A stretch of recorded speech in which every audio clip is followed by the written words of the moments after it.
Hi, everyone. It's Tammy Mastroberte with Elevated Existence. And joining me today is Danielle MacKinnon. She has been featured on TV and radio as an intuitive animal communicator and coach. She's an esteemed faculty member of both Omega Institute and Kripalu Center. And she's globally recognized for her teaching and her teaching on animal communication and intuition, and her school, the Danielle MacKinnon School, which is an online school, has helped to make the field of animal communication more globally visible than ever. She's been named one of the country's best psychic mediums and one of the top 100 American astrologers and psychics. And she's one of the country's most popular teachers on soul contracts, animal communication, and reconnecting with our best self. She's also the author of the book Soul Contracts, Find Harmony and Unlock Your Brilliance, as well as, and I happen to have it here, Animal Lessons, Discovering Your Spiritual Connection with Animals, which is really what we're going to be talking about today. So welcome in Danielle MacKinnon to our basically our show here. And for the cover story of the December issue, Danielle, thank you so much for joining us. Thank you. I'm happy to be on the cover story show here. Yes. Fantastic.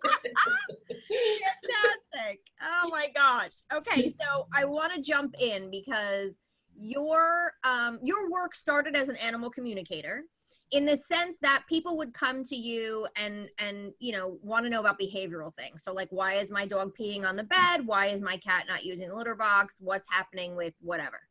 And it sort of started out like that, but for you, it quickly became more than just that superficial surface level stuff. And that to me really sets you apart when it comes to animal communication, because it's you do that superficial level stuff, but you go beyond that. So can you share a little bit about that and how that sort of evolved for you? I can. And there's nothing wrong with the superficial stuff. It's all good. There just happens to be a whole other layer that I found out from the animals. So you're right. I originally thought, all right, I'm going to do animal communication like this. I'm going to do animal communication. I'm going to be a pet psychic. I'm going to fix animal problems psychically by connecting with animals, telling them what to do, and making everybody happy. But so you have cats. You know it doesn't work that way. No. Not at all. So much. No. No. And it didn't work that way when I was doing it psychically either. I was able to connect with animals, and they were able to talk to me and tell me lots of stuff, and I could pass that on to their humans really well. But when it came to fixing the problems, that wasn't really working. Because I would say, well, you need to stop doing this, and you need to fix that, and your human doesn't like this, and all that kind of stuff. And the animals would be like, yeah, okay, but they were just like giving me lip service, basically, psychically. Right. So, and this is in my book, the one you held up, the Animal Lessons book. Eventually, I got to a point where I worked with Jesus the Chihuahua, and Jesus the Chihuahua was brought to me by his human because he was peeing in a plant in the kitchen.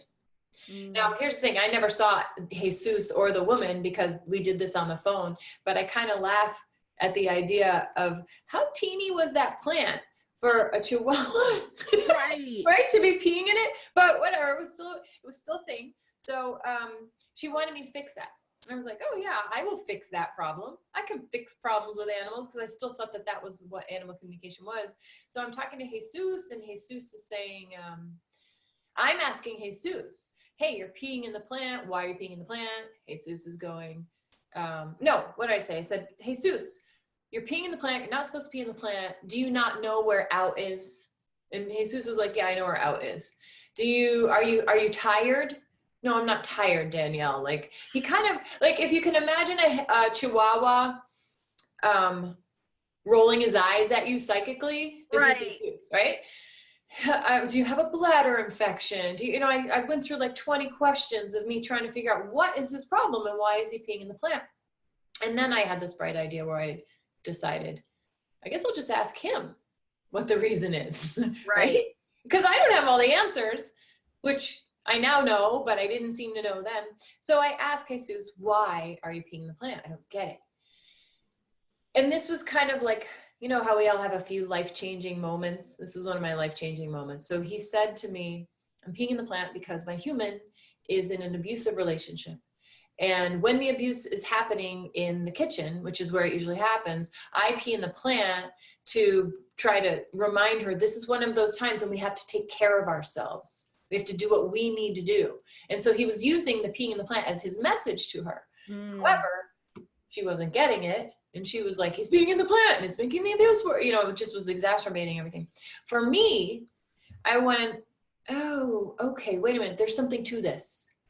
He's sending her a message and I'm carrying this message through, even though it's about the human. If she works on that and she starts taking care of herself, he's actually going to stop peeing in the plant, which is actually what he told me.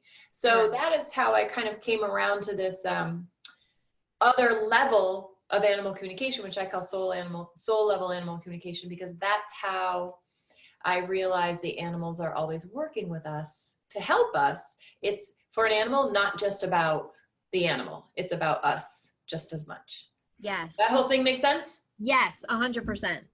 So what I love about what you teach is that, you know, even the animals that we have as pets do not come to us by accident, right? They come to us for a reason. There's lessons that they're teaching us. But even the bird that's screaming outside a window, or any other animal that we may come into contact with in some way, may also have that, you know, have a message for us or try to be teaching us in some way.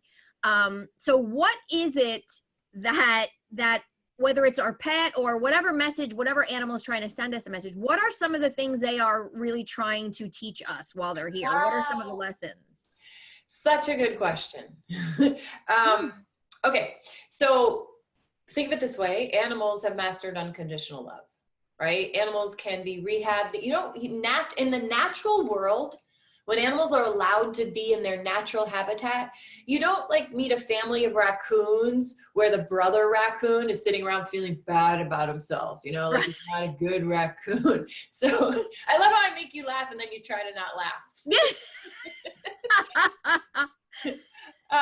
So in the natural world, because animals have mastered unconditional love, they've got that piece down. What they've told me is that they're here to help us humans master unconditional love, which is a kind of, we know we haven't mastered unconditional love when we don't believe in ourselves, when we don't like ourselves, when we feel jealous, when we feel unsure. All of these things are different variations of us not fully and completely loving ourselves.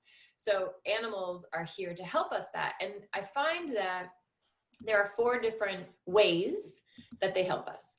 So these 4 different ways, these 4 different lessons that they're teaching, they're really just different versions of not having mastered unconditional love, but they show up by, you may have a belief that you're not good enough. You may have a belief that you're not deserving or worthy, that you're not lovable, or you're not safe, supported, and protected. And as the animals have shown me, every person has at least one of those. But what I love is when I meet someone who's really open and they're like, oh my, I have all of those. I must be really messed up. Or they're like, do I have 15 cats because I need more help? Because the cats are all going to come in and help. But they're all working on some version of that. If you think about it, we have this soul lesson that I came in to learn in this lifetime. My 2 that I'm working on are that I'm safe, supported, and protected, and that I'm good enough. So the animals that I've encountered in my life have worked in some way to help me learn that lesson. Make sense? Yes. Yes. So how, I mean, here's $1 million question and probably why you wrote this whole book, but so let's see if we can sum it up. How do we figure out through their behaviors what it is they're trying to tell us? Is there a way to sort of dig into that and understand it without, you know, obviously reading the book? Number 1, read the book. Right. But the best way to start is to so I always, in whatever I teach, whether it's soul level animal communication, whether it's intuition, whether it's my coaching, whatever it is, energy management is always a big deal. And energy management is the idea that when your energy is working a certain way, you're able to make decisions and you're able to understand yourself from a higher perspective, from a clearer perspective. So it's the same thing when you're working with animal lessons to figure things out. If you manage your energy so that you can put yourself in a place where you can be observational about yourself and your relationship with your animal, it actually allows you to start figuring this stuff out. So what I mean by this is I have to feel kind of like, all right, I'm in the zone, I'm feeling good. Now I'm taking my dog for a walk, and I notice as we're approaching so-and-so's house, my heart's beating faster. Oh, because there's a dog there. I know she doesn't like that dog. What might happen? And she might jump or bark or whatever it is. And now it's bringing up my feeling of I'm not safe, supported, and protected, right? Okay. So they do things, but we have to be in a kind of in the zone type place to be able to stand back so I can go, oh, there I go. That's that feeling. Look at that. Look what you know, and then that's kind of the starting point, is being able to observe ourselves from a clearer place. Right. Okay. So for example, I have a she's just a nervous wreck, my cat, right? She's just like the littlest thing, like even with us in the house, like if we do something quick, she's like, boom, she's gone, right? Like she's just, and I'm like, you need to chill out. So I know that because I don't drink caffeine or anything. I'm just like this normal, right? So I am very high energy, a little nutty. So she's sort of in a way reflecting that. And I know one of the lessons she's teaching me is to be safe and supported and know that I'm safe and supported. So basically, is it that the different sort of idiosyncrasies that they have, or the strange things that they do? They're not idiosyncrasies. Right. There's everything that they're doing is sort of a reflection or some type of a message. It's related. Yes. It's related to you. There's a message in it. But here's the thing. Mm-hmm. You've got a really high strung cat. Are you high strung, Jenny? Again, I don't drink caffeine. So yes. So 100%. You've got a really high-strung cat. You're high-strung. One of the ways that animals will show us about the lessons we need to learn is by mirroring our behavior. But Ryan, can I talk about Ryan? Yes, yeah, Ryan. Okay. Yeah. Ryan is not high-strung. I've never read him as high, like obviously I've never met him, but he's never felt intuitively, he doesn't feel like a high-strung guy to me. No. In fact, kind of pretty laid back and easygoing, and sometimes a little overly laid back and he's like, he's right. Yes. And so the lesson that this cat is teaching you by mirroring your high strungness, notice that she's not quite high strung in the same way with him. Right. She's alert, she's on top of stuff, but it doesn't manifest quite as anxious. There's a slight difference to it. And this is because she's modeling for him, whereas she's modeling, hey, you can be more alert and a little bit more of a take charge guy. Yes. Right? So it's the same basic behavior, but there's different lessons for each one. Yes, 100%. And that was the other thing is that, so let's say you're in a house and there's 5 people with your kids and all that. The animal is sort of has a different role for each family member, correct? The animal usually does. It's definitely possible that animal is teaching every single person the same lesson. Right. I've never seen it happen, but I mean, why couldn't it? Yes. But they do whatever they need to do to get you to notice this thing about yourself. Correct. Yes. Which is so amazing to me. And I mean, most people know I teach about signs and synchronicities, and this just like fits into my world of like, there's meaning to everything, even like I said, the bird yelling out your window, or, I remember, because I've told you that I had flies in my house at my old place, and it was and I'm like, what are these flies trying to tell me? So I love that. Did we come up with an answer? I think oh gosh, I don't remember what the heck it was now. I can't remember. No, but it made sense at the time. Sense at the time. Yes. So I think, so the other thing I want to talk about in this sort of relation of animals and lessons and things like that, another piece that you teach on that I love is sort of animals on the other side, or animals who have passed on, and the fact that you can communicate with animals who are physically in their body here or on the other side. Basically in the same manner that you teach to communicate with people who are here. So one of the things that fascinates me is that sometimes we do have sort of the same animal that will come up in different lifetimes, but we also have animals that have passed on that are sort of play a hand in sending us our next animal. So can you talk a little bit about sort of how that process works, or how that, other side process sort of works? So you're asking, all right, so I think I'll talk about the last piece you mentioned, which is a lot of people will come to me because they are, they think, oh, this animal was my dog 4 years ago. He's returned. Da, da. I know he was my dog because he knew right where the cookies were when he got into the house for the first time. That kind of thing. Right. And it's not been my experience. Now, I can't say this with absolute knowledge because I have not had every single experience with every animal out there. Right. But in my experience, what usually happens is the animals have told me what they do is they reincarnate with us per lifetime. Yes. So we have soul families. They're part of our soul family. So when I come back as whoever next time around, at some point in time, I will meet up with my dog, Tuka. She may not be a dog, but she will certainly not be a human because they don't want to become human. Right. They don't, because we have a mastered unconditional love that's going backwards. Yeah. So, but what happens is the animal who's new in the house gets a hand from the animal or animals that have crossed over. Yes. Why a lot of the time things can seem more familiar, like, oh, he already knew that, and we just fell into stuff.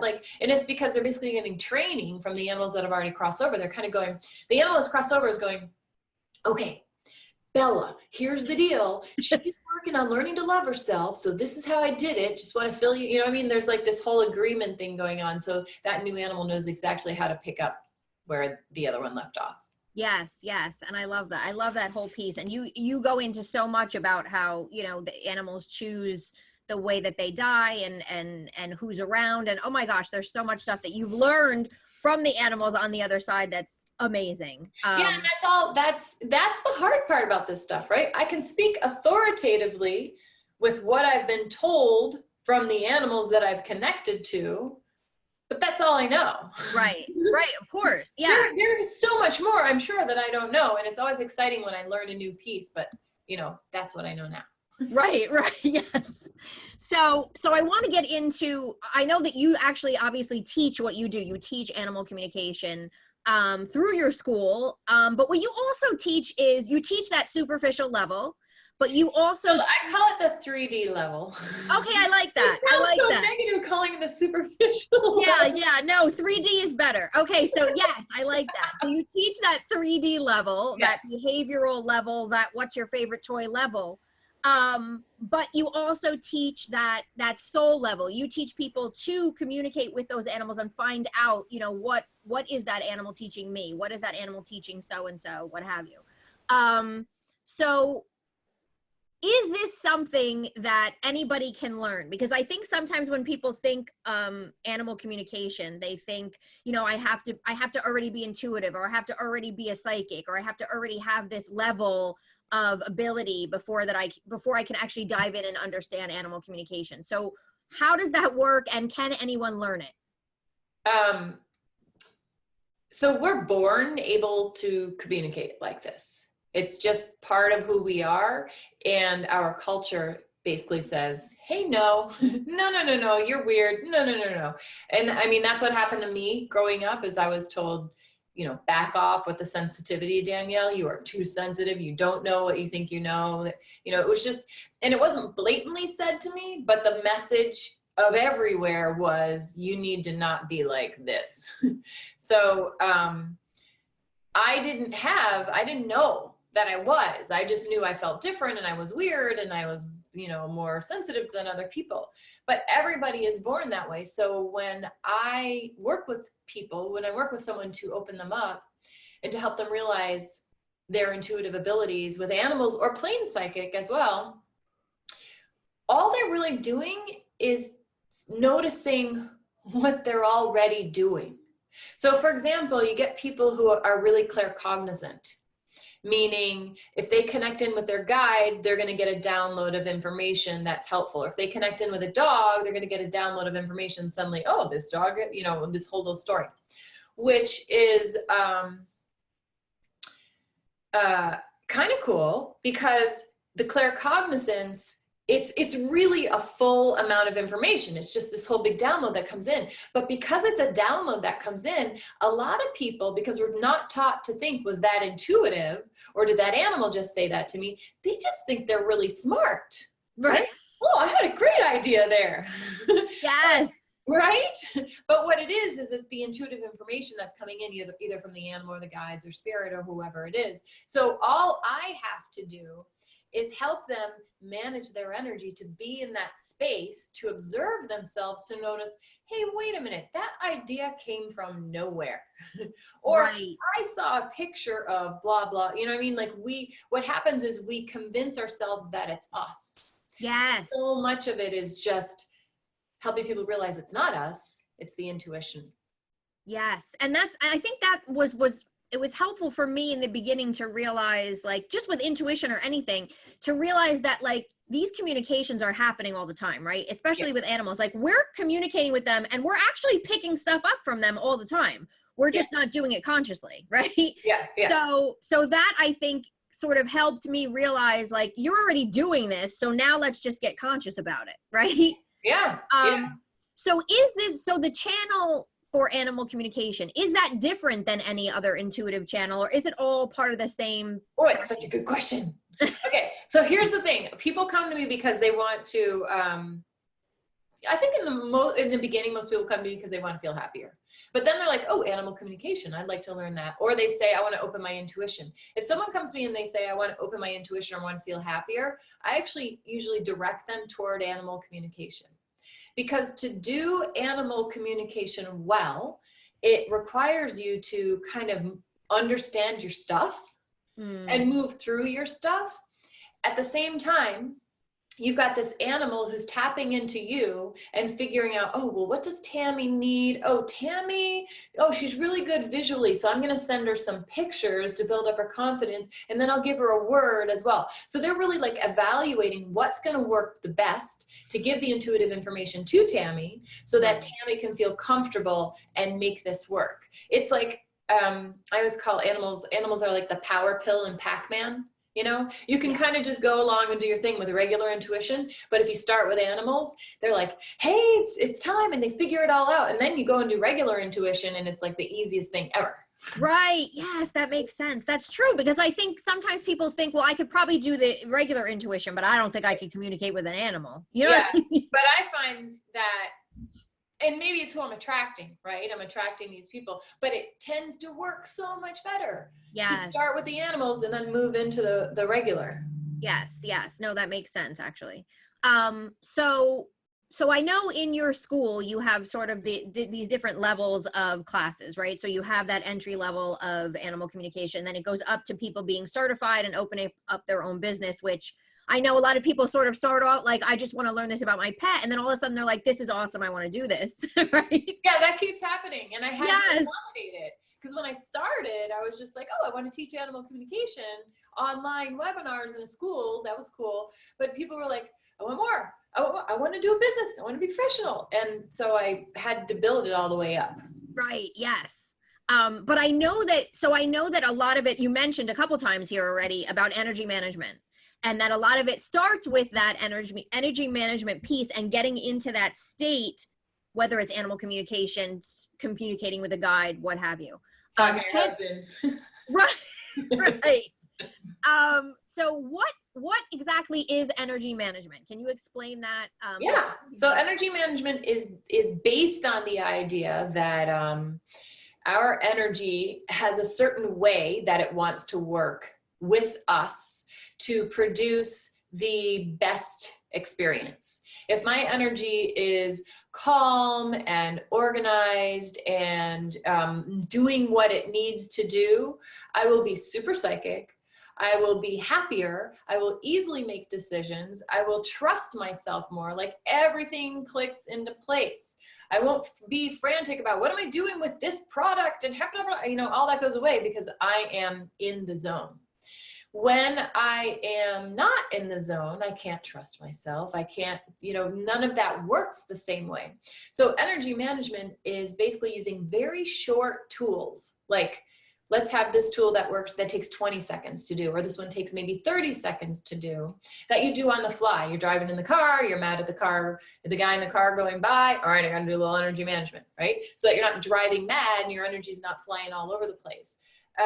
So they're kind of like on the fly tools that you can do when you have observed that you're not feeling awesome, or you're emotionally unsure, or whatever is going on. And then as you work with the energy management, it brings you back into the zone and things start clicking in place again. Does that make sense? Yes. So, and oh, go ahead. Sorry. And as we, like if I have an upset, right? If I get upset about, I don't know, so-and-so said something and I'm upset and I'm sitting at my desk and, you know, my energy, I might leave some of my energy back in that conversation with so-and-so where I ended up getting upset.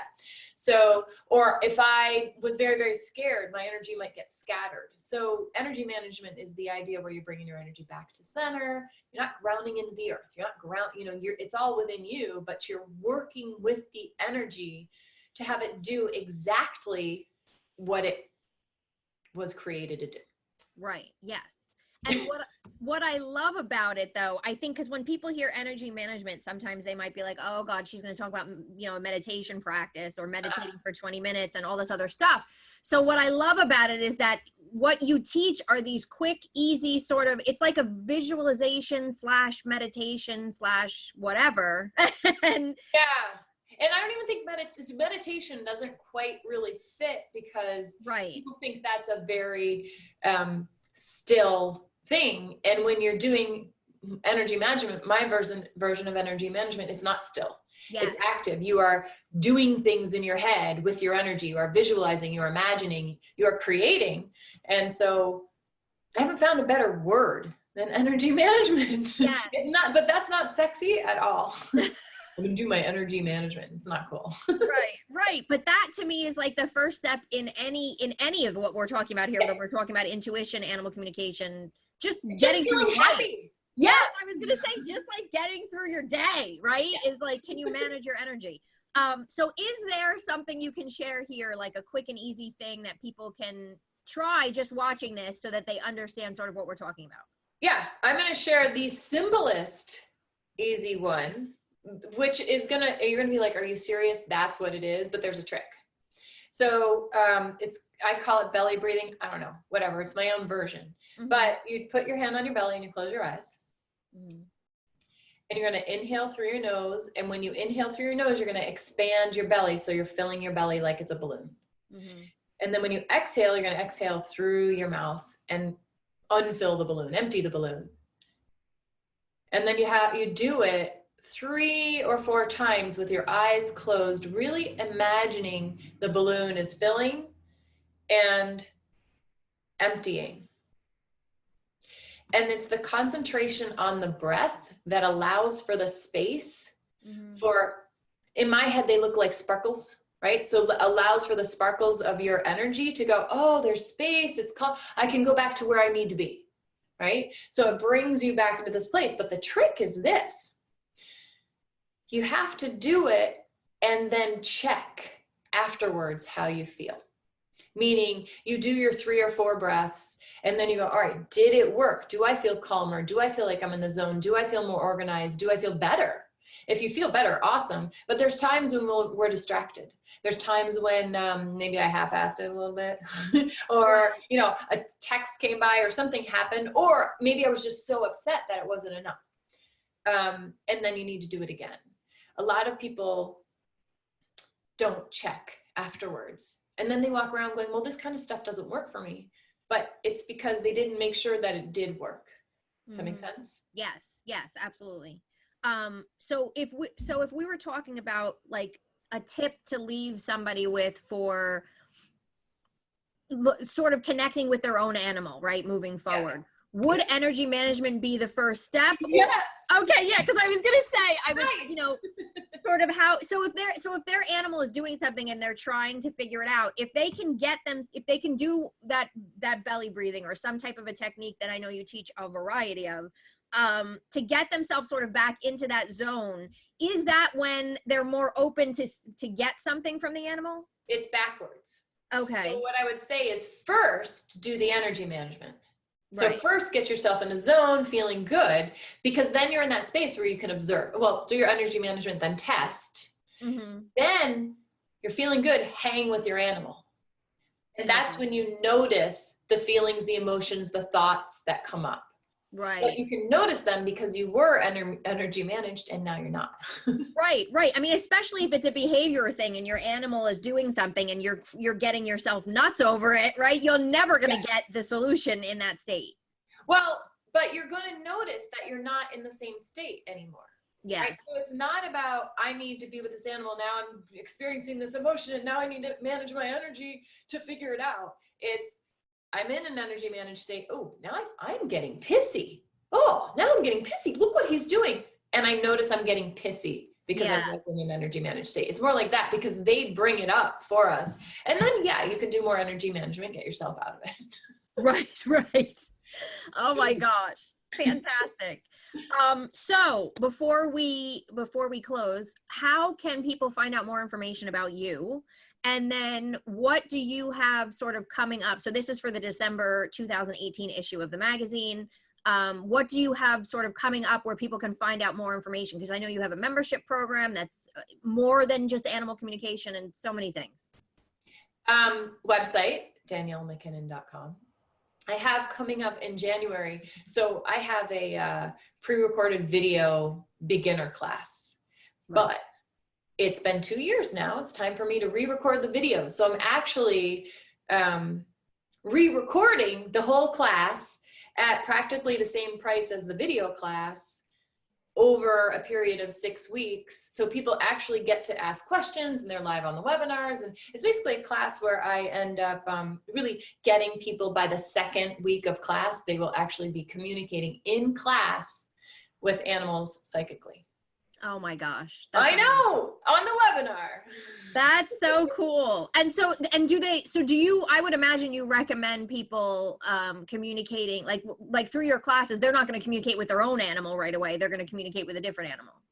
They can, but I like for people to gain confidence before they put themselves in the 100% toughest situation. Right? It's always harder to communicate with it's always harder to trust our own intuition. It's always harder to communicate with our own animal. But in the class, we do lots of partner homework. Mm-hmm. And so you end up getting a lot of readings, and people always get obsessed with the homework because they get to give a reading and receive a reading. So I'll assign partners out, and then you see in the Facebook group, I need more homework partners. You know, everybody, they love it. So you get a lot of readings for your animal as well as give a lot of readings. Yes, which is so amazing. That's awesome. Okay. So DanielleMacKinnon.com. And thank you so much for being here and for sort of helping us to understand our animals and learn to communicate with our animals. And I just appreciate you so much, and thank you so much. Oh, thank you for having me, Tammy. Yes, absolutely. Bye, everyone.